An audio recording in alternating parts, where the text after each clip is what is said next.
Hi friends, welcome to not వైద్యం. మమ్మల్ని ఎంతగానో ఆదరిస్తున్న మా ప్రేక్షకులకి, మా సబ్స్క్రైబర్స్కి మా హృదయపూర్వక ధన్యవాదాలు. మీరు ఎలాంటి సమస్యలతో బాధపడుతున్నా, ఇలాంటి వ్యాధులకు గురైనా మా కామెంట్ ద్వారా తెలియజేయండి. తప్పకుండా చక్కని చిట్కా ఇస్తాం.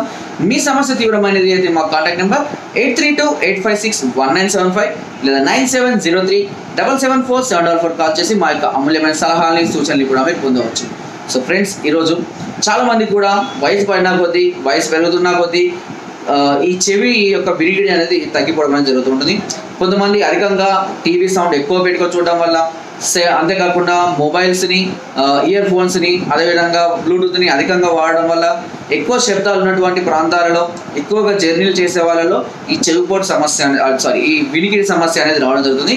చాలా గట్టిగా పిలుస్తే కానీ కొంతమందికి వినపడదు, కొంతమందికి చాలా చిన్నగా వినపడుతుంది, కొంతమంది సగం సగం వినపడుతూ ఉంటుంది, కొంతమంది మాట్లాడడానికి త్వరగా అర్థం చేసుకోలేకపోతారు విని. సో ఈ వినికిడి సమస్య, చెవుల ద్వారా సరిగా వినలేకపోవడాన్ని ఈ ఆయుర్వేదంలో కొన్ని చిట్కాల ద్వారా మనము క్రమం తప్పకుండా వాడినట్లయితే ఈ వినికిడి సమస్యను మనము తగ్గించుకోవచ్చు. సో ఏ విధంగా ఈ వినికిడి సమస్యను తగ్గించుకోవాలి, దానికి కావాల్సిన చిట్కాలు ఏంటి, దాన్ని ఎలా తయారు చేసుకోవాలని చూద్దాం.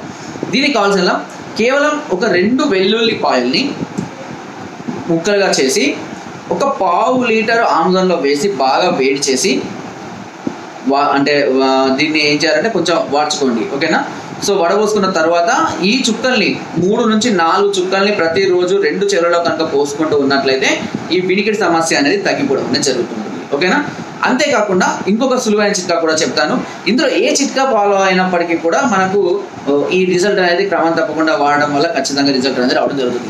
ఇకపోతే ఉత్తరేణి చెట్టు. ఉత్తరేణి చెట్టును కూడా, ఉత్తరేణి చెట్లు మనకు ఈజీగానే అవైలబుల్గా ఉంటాయి, చాలా కూడా ప్రాంతాల్లో కూడా అవైలబుల్గా ఉన్నాయి.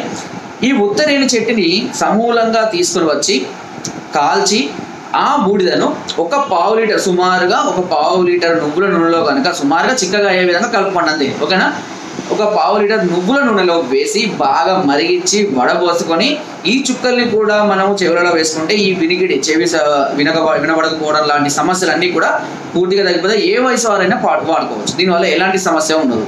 లేదా 1 లేదా 2 వెల్లుల్లి ముక్కల్ని నువ్వుల నూనెలో వేసి, ఆముదం చెప్పాక ఎంతమంది ఆముదంకి బదులుగా నువ్వుల నూనెలో కూడా వేసుకోవచ్చు. నువ్వుల నూనె కూడా వేసి బాగా వేడి చేసి మరిగిన తర్వాత వడబోసుకొని రోజు 2 నుంచి 3 చుక్కల మోతాదులో 2 చెవుల కనుక వేసుకున్నట్లయితే ఈ వినికిడి నుంచి పూర్తిగా మనం బయటపడవచ్చు.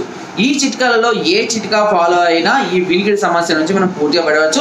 తర్వాత చెవుల్ని చాలా శుభ్రంగా మనము క్లీన్ చేసుకోవాలి. ఎలా క్లీన్ చేసుకోవాలి శుభ్రంగా అంటే, చెవులలో నీటిని దారెత్తిపోయడం ద్వారా, అంటే ఇలా పడుకొని నీటిని పైనుంచి పోస్తూ ఉండాలి, కొంచెం ఎత్తు నుంచి అలా పోస్తూ ఉండడం వల్ల ఈ లోపల ఉన్నదంతా కూడా మళ్ళీ బయటికి రావడం.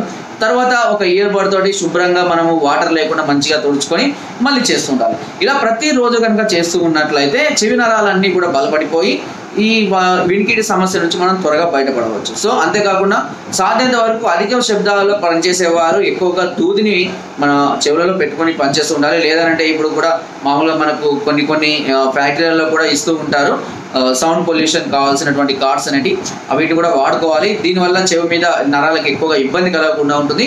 సో దానివల్ల మనకు ఈ వినికిడి సమస్య అనేది రాకుండా, ఒకవేళ వచ్చినా ఇలాంటి చిట్కాలు ఫాలో అయితే ఆ సమస్యను పూర్తిగా మనం తగ్గించుకోవచ్చు. అంతేకాకుండా చాలా మంది కూడా ఎప్పటికీ పుల్లలు కూడా పెడుతుంటారు, దానివల్ల చెవి ఇన్ఫెక్షన్ కూడా వస్తూ ఉంటుంది. కాబట్టి అలాంటి ఏవి పెట్టకండి, ఓన్లీ ఇయర్ బడ్స్ లాంటివి వాడండి, ఓకేనా. సో ఫ్రెండ్స్, నా వీడియో కనుక మీకు నచ్చినట్లయితే ఒక లైక్, ఒక షేర్ చేయండి. మరిన్ని వీడియోస్ కోసం సబ్స్క్రైబ్ చేయడం మాత్రం మర్చిపోకండి. మీ అమూల్యమైన సలహాలని, సూచనలు నాకు కామెంట్ ద్వారా తప్పకుండా తెలియజేయండి. Thank you.